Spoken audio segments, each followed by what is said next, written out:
is a former All-American at the University of Arkansas and was one of the top-ranked juniors in the United States. Grinder on the court, he was tenacious on the court. But his biggest challenge was a secret he was keeping from everyone. It was amazing that I was able to do what I did when nobody really got to know the true me. In this show, you'll get a chance to meet Bobby Blair as he shares his incredible story of triumph, perseverance, And that's the key, how to play the big points, those pressure moments. and adversity. It took me a long time to embrace this as something incredible versus a curse.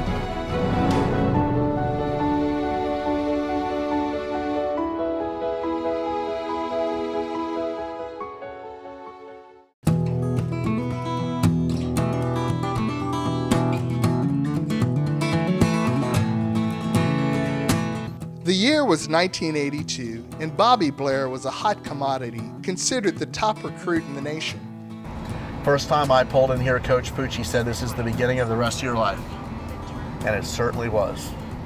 Bobby helped lead the University of Arkansas to 3 top 10 national finishes and played number 1 his sophomore and junior seasons.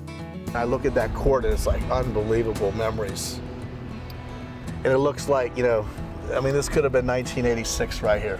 Bobby was ranked as high as number 4 in the country and was an All-American, but decided to turn pro after his junior season after defeating former Wimbledon champion Pat Cash. What is remarkable is that none of his teammates or coaches had any suspicion that Bobby was gay. There's never been so much, turmoil and triumph in one place. So that's why there's a lot of raw emotion. But we'll have a good day. We'll have a great day.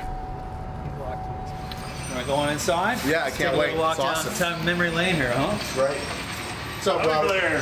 How you doing, man? Good to see you. Good to see you. How's everything? Things are great. Things are great. It's a little different. Oh yeah. We've made some improvements over the years. It's unbelievable. Yeah. Thanks to you, you did a great job here. It's Long time. So it's been 1986. Huh? Yeah, June of '86. Awesome. Yeah. But I love it. It feels like yesterday. Oh, for sure, he's an inspiration. Had the courage of what Bobby has done to hold it in for so long and now come out. And he's definitely going to inspire other student athletes that are caught in that same position. I think the locker room has changed. It's much more forgiving. I think these student athletes, they're together all the time, studying, lifting weights, the demands of these student athletes. It's really bonding them closer. Bobby really probably didn't have that bond back then. Unfortunately, you never feel authentic. And you never feel like you're being a true friend to anybody in your life. You're not being true to your parents, your brothers, your sisters, your coaches, your support.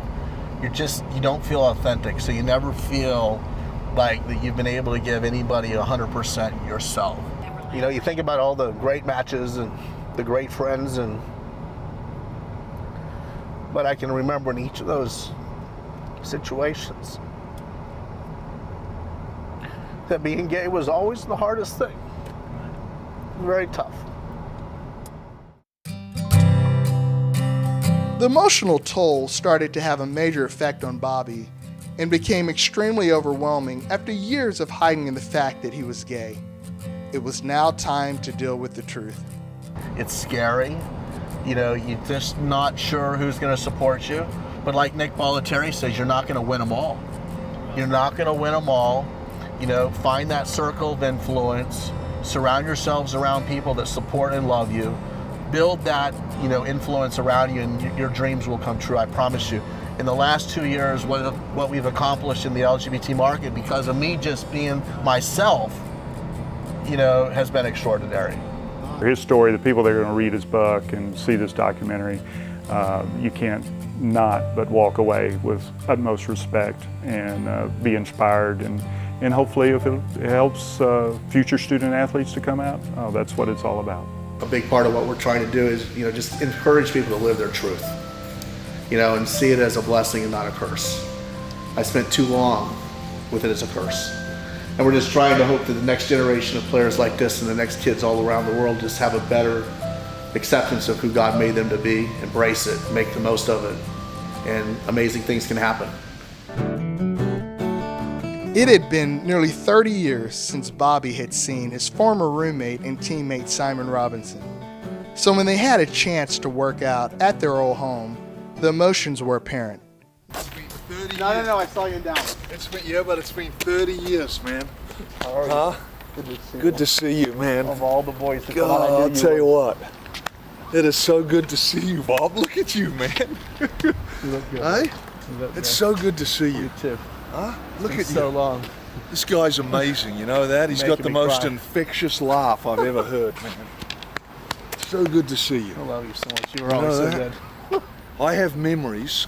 I was telling somebody today that I was going to see you tonight, and I have memories of you and I at Delmar Apartments I know. when you and I were saying goodbye. That was Right like- at the yeah. end of all the college days, It was right crazy. there on our mopeds, you were going to the airport. That was Yeah. 1986. It was. 29 years And ago. I've only seen you 10 minutes since then because we ran into each other in Yep. Dallas, Texas, and 20 years ago. 29 years ago, Yeah. we said goodbye. And I tell And we you were what, roommates. I mean, we went through everything together. Well, not everything, but almost everything. The matches, I have stress. I have so many stories on this guy that just have to stay with me, you know that? Well, let's go hit some balls.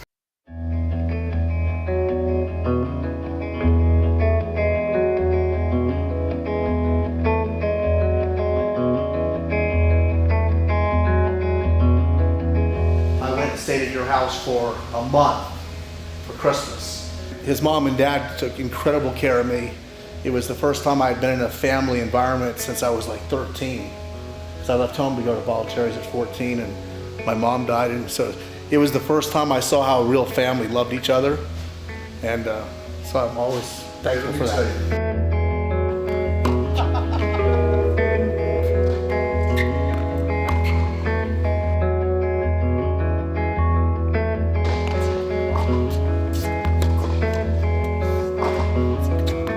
God loves everybody. He created everybody. Right.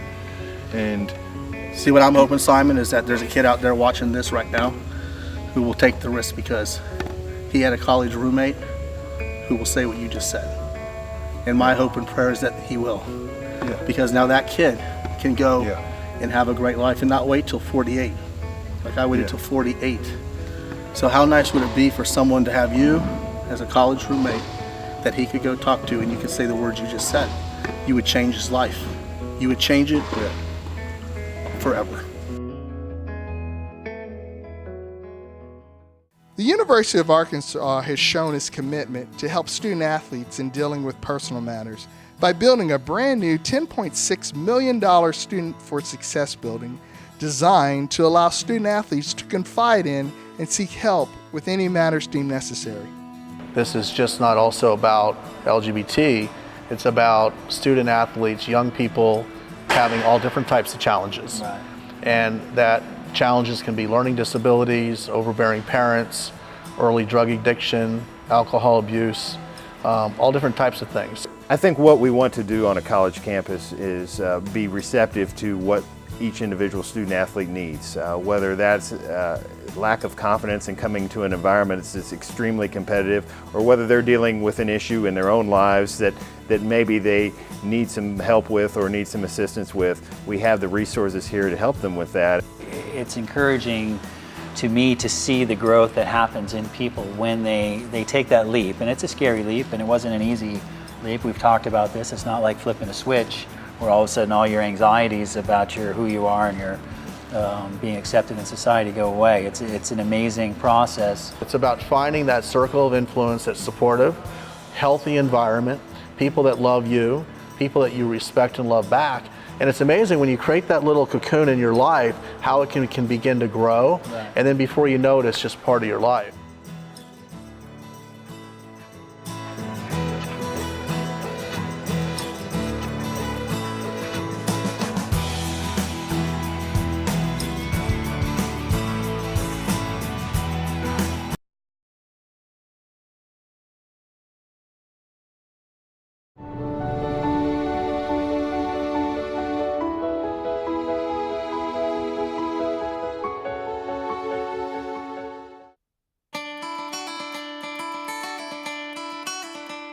Well, Bobby, it's been 29 years since you've been back at the University of Arkansas. How does it feel to be back here? You know, it's quite emotional, but at the same time, I'm so proud to be a Razorback. I look at what they've done here, the Success Center from Jerry and Gene Jones, where students can walk right through these doors and walk right in these walls and really have the experience to fix any problem that they might be having. You know, we've tried really hard to make sure that people know that it's whether you're having a sexual orientation problem, or if you're having a drug problem, or if you're having an overbearing parent or a learning disability, all of these things that sometimes we're given in life, if you know that there's a solution, and as fast as you can own up to it, you can walk through doors like this and you can really start to improve yourself. I think tennis is an extremely tough sport mentally, and the amount of concentration it takes to play at the level that you've played at. How did you accomplish what you did with all of the things that you were keeping inside? I give all the credit to my mom and grandma. You know, they were really strong Catholics, and I believe that, you know, in the early days I felt this was a curse, and now I see it as a blessing. You can be a Christian and you can be LGBT and embrace it, because I promise you, God hasn't been making these mistakes for millions of years. I think that somewhere down the road he would have fixed it. A dream come true for me has been that I've been in an amazing relationship for the past 13 incredible years with Brian Neal. Living my truth has allowed this to happen, and today, since I've come out, we can actually do it with our head up and shoulders back and be an example to what living your truth is all about.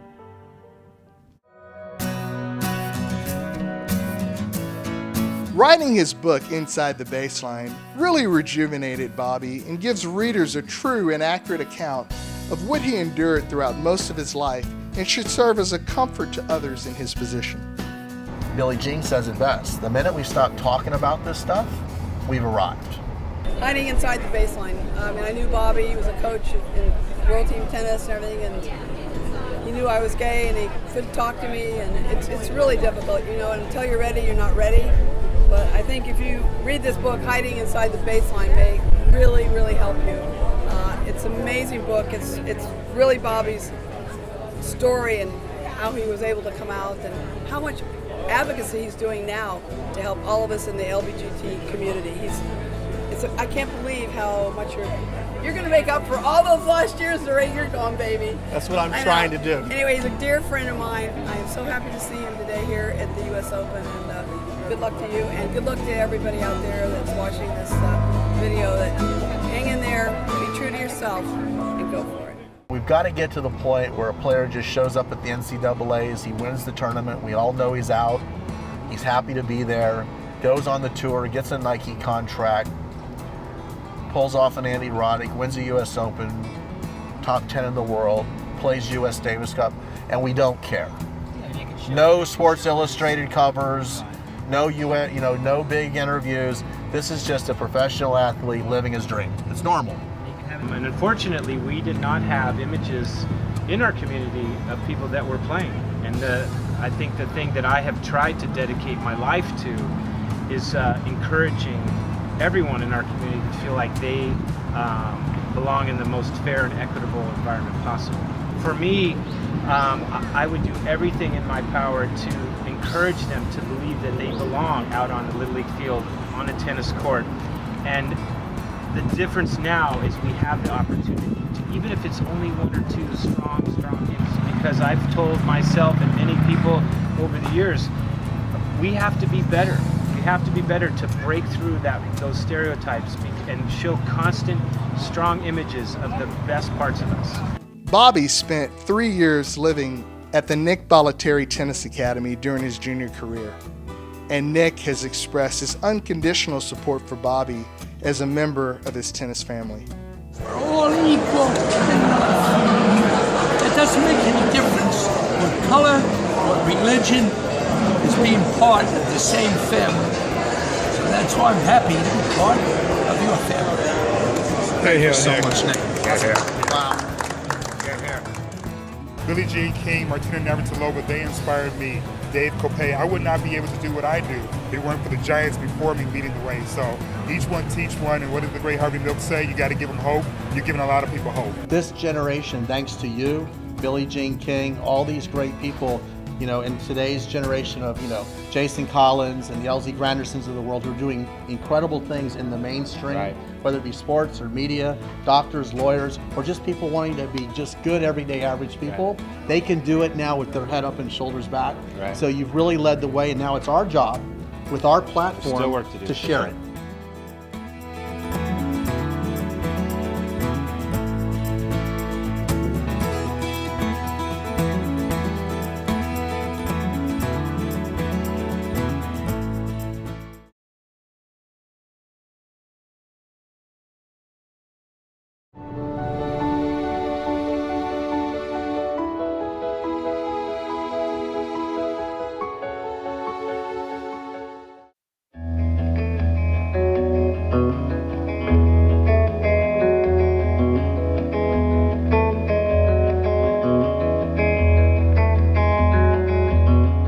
Matt Dooley grew up in San Antonio, Texas, and has been a sports fanatic since he was a small kid, participating and excelling in several sports, but ultimately choosing tennis.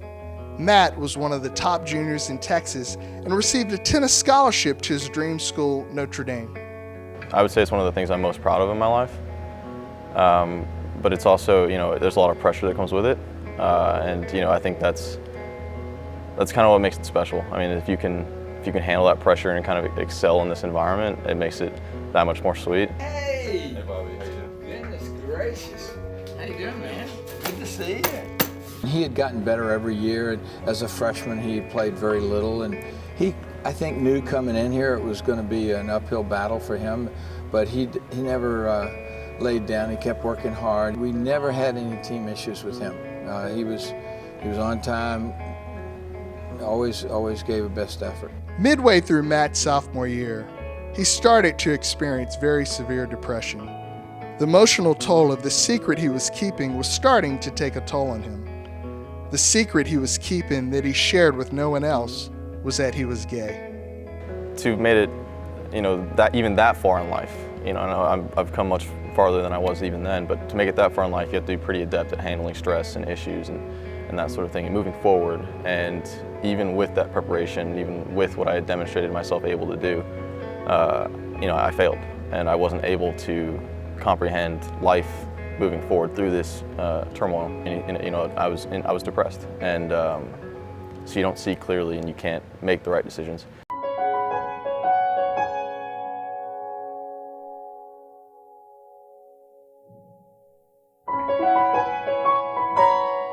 What was your frame of mind early in your sophomore year when you went through your tough time with the suicide attempt and everything? What type of mindset were you in at that point? So, you know, I think it goes back to kind of like the base fear behind it, right? So what I was afraid of was a lot of it was abandonment, that sort of thing. Not just from, you know, my team is just a portion of that. You know, I love my team as my family, but my real family is, you know, where it kind of was routed. I was worried. I mean, I'm from a you know, Christian and conservative background, and you know, I worried that would be a problem. So then that just compounds and into an issue of, I guess, self-worth and that sort of thing. And you know, it's to me, looking back, I mean, it's nonsense, obviously. You see that now, and as you grow up, but at the time, you know, it's pretty deafening. So I heard about Matt when the incident happened here, where he was just feeling at the worst time of his life. And then I really got to know all about it when he came out. And I was so excited it was received in the way it was. When he came out and told the team, it was like, okay, so what?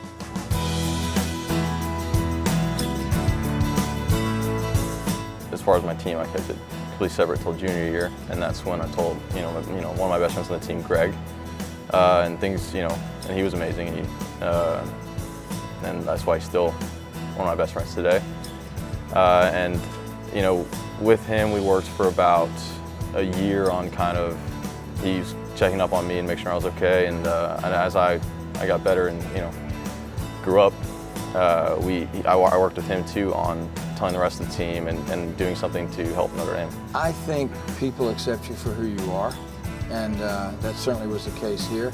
And if you are a teammate and you're pulling your load, that's what they expect. And I really don't see anything else as an issue.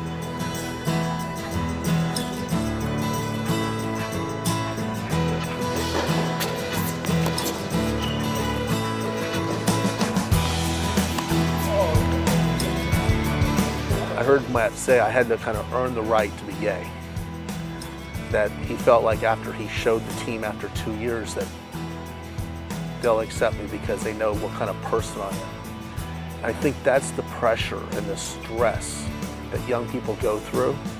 It's that fear of by people finding out about you and finding out that you're gay, it would invalidate things that you've done and, Exactly. and the merit that you deserve, regardless of what field or be it athletic, academic, professional, anything. And it would invalidate it, and that's what you would be. You would just be a gay person. That's it. And the great news, Matt, is we should tell everyone what we thought was totally wrong. Oh, absolutely. Totally wrong. That I don't care where you are in this world. I don't care what kind of background you come from. I don't care if you play sports or what you do. There are people now in this world that will embrace you, love you, respect you, because they know how we were born. We were born this way. Yeah. We were absolutely born this way. So I'm really, really proud of you.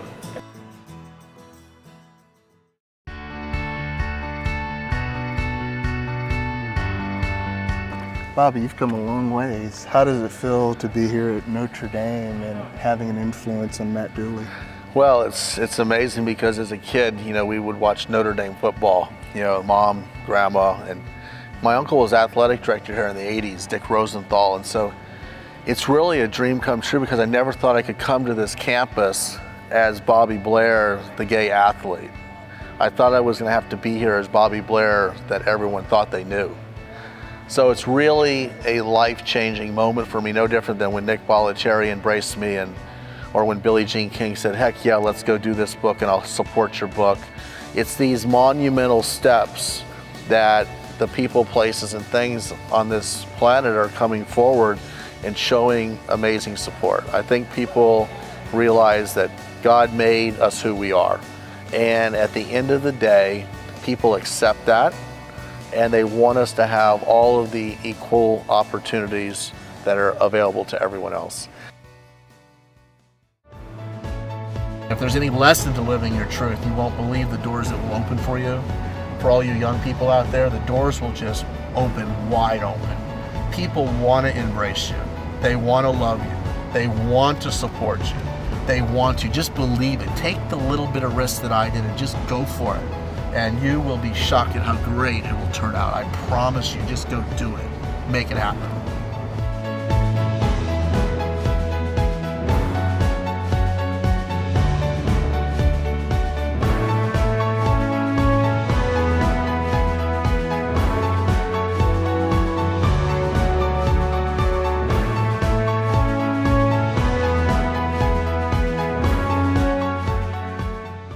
Thank you incredibly for watching Hiding Inside the Baseline. If you're challenged with living your truth and you've been inspired to want to come out and want to do it right now, call 1-800-2-COME-OUT. We're standing by waiting for your call. If you're a parent, a teacher, a coach, a sponsor, embrace your loved ones. Allow their dreams to come true. Thank you for watching.